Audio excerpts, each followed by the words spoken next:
Hi friends, I have another book from the library to read to you today. This one is a story about history. It's actually a story about voting. Do you know what it means to vote? When you vote, it means you're making a choice.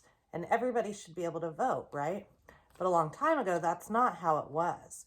So this is a story about a time before women could vote and what two women did to try to change that. So I hope you enjoy it. It's called Around America to Win the Vote by Rockliff.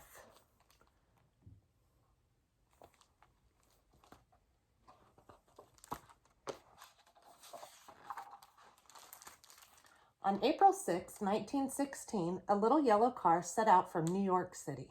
It carried tools, spare parts, a teeny tiny typewriter, an itsy bitsy sewing machine, one stout leather trunk bursting with useful things, two smiling women, and a wee black kitten with a yellow ribbon tied around its neck. The taller woman was Nell Richardson. The smaller one was Alice Burke. Together, they planned to drive all the way around America. It was a great big country, but they had a great big cause.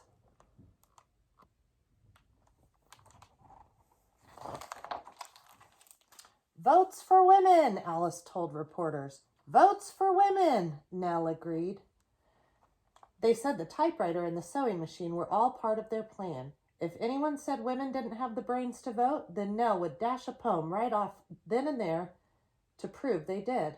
If anyone said they should cook and sew and leave running the nation to the men, then Nell would whip up an apron while Alice gave a speech to prove they could do both.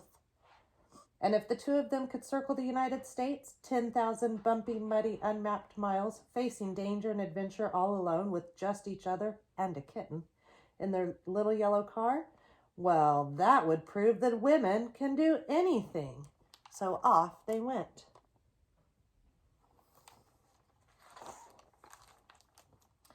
That very day, they had their first adventure when a horse pulling a wagon down a narrow road refused to let them pass. Votes for women, Alice told the horse. Nell tied a Votes for Women yellow daffodil behind his ear. Then the horse stepped aside and let the little yellow car go on its way. In Philadelphia, they stood up on their seats to speak to the great city crowd. Nell didn't need to write a poem on her typewriter or sew an apron on her sewing machine. Men and women cheered. But the next morning, oops, I almost forgot to show you the page.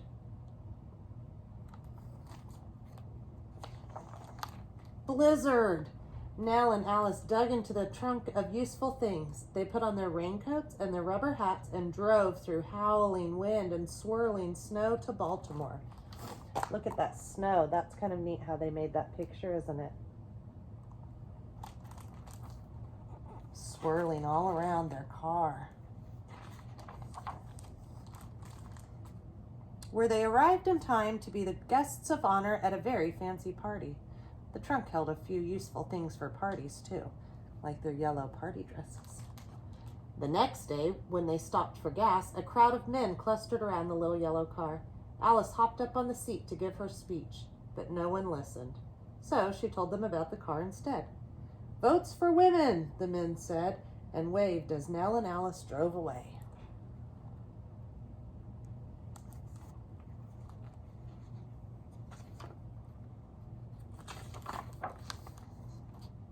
After a quick visit to Washington, D.C., they came upon the bumpiest and muddiest road yet. The little yellow car went bump and squelch and finally got stuck.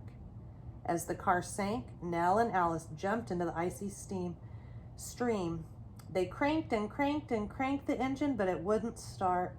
Votes for women, Nell reminded Alice cheeringly. Alice grumbled, and good roads. In the trunk, they found a lantern and a blanket and a box of candy from their friends. They huddled, wet and shivering, under the blanket and ate candy till the sun came up and the two strong mules appeared to pull their cart out of the mud.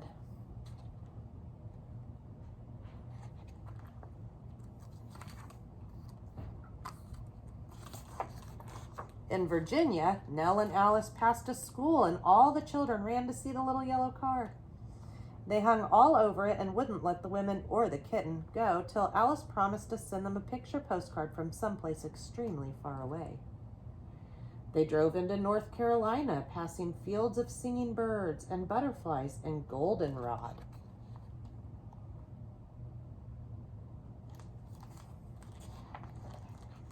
And nearly fell into a hole where a bridge used to be. Next came deep puddles, sticky clay, and thick, wet sand. That's a lot of things they had to go through, isn't it? In South Carolina, a whole town turned out and treated them to an all-yellow lunch. Yellow is the color they used to represent votes for women back then. That's why everything is yellow. In Georgia, they joined a circus parade. See an elephant? Look at this funny-looking car. Oh, it's an organ car. Somebody's playing an organ. Have you been to a parade before? Sometimes it can be fun. It's a little noisy, but it can be fun. In Alabama, the two travelers sipped tea and nibbled on stuffed dates. Everywhere they met crowds. Everywhere, Nell and Alice told them, V4W, votes for women. Outside Gulfport, Mississippi, the little yellow car finally found a mud puddle it couldn't cross. They sneaked the kitten onto the train.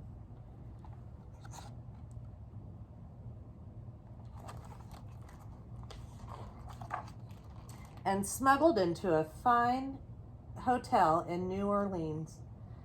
Then the little car arrived and they were on their way.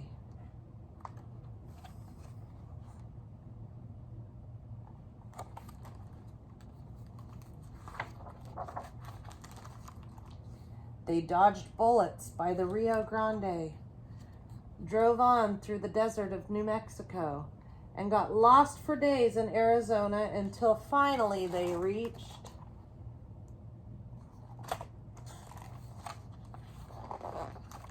California, the city of gold, where they won a medal at the fair for driving a long way to get there, all the way across America.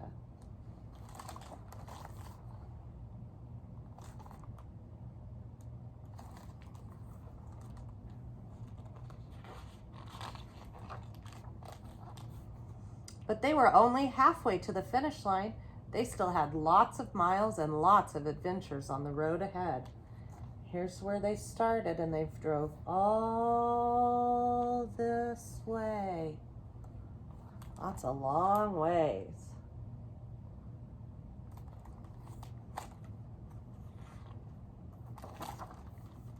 On September 30th, 1916, a little yellow car drove into New York City. It carried mud and dust and signatures and souvenirs from all around America, 2 smiling and sunburned women, and a full-grown cat. They arrived to a grand welcome. The kitty cat has grown up during their travels.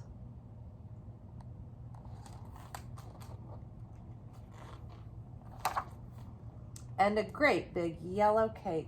The cat ate 7 slices, as reported in the next morning's Tribune. After 10,000 bumpy, muddy, unmapped miles, Nell was ready for a rest. And Alice? She turned right around and crossed the country all over again.